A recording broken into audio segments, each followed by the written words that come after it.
In an interview with New York Magazine contributing editor Chris Smith, outgoing Mayor Michael Bloomberg gives his blunt take on his last 12 years in office and dishes on the mayoral candidates hoping to take his place.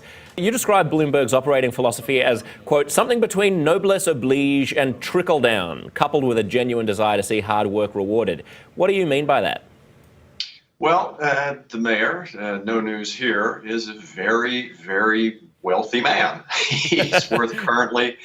He's currently worth about $27 billion, and he earned it. He built a company from scratch that's been wildly successful. And while no one, I don't think, would ever describe being a billionaire as a handicap, to me, one of the fascinating things about Bloomberg and his 12 years as mayor of the city is that he's gone against the stereotype of what a billionaire mayor might be, who a billionaire mayor might prioritize, who a billionaire mayor out of the business community would care about. And while certainly he's been pro-business in every way, from attracting and subsidizing businesses to kicking Occupy Wall Street out of their encampment downtown, he has in many, many other ways been not a populist, but someone who's gone out of his way to try to improve the lot of the masses, of the middle class, the working class,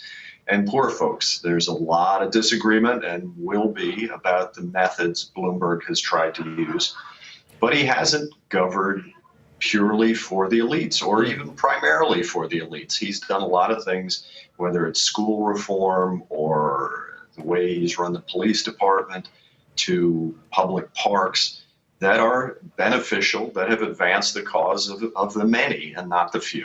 What did you get the impression from him, from talking to him, that he thinks his greatest achievement is? Or achievements, plural. Sure.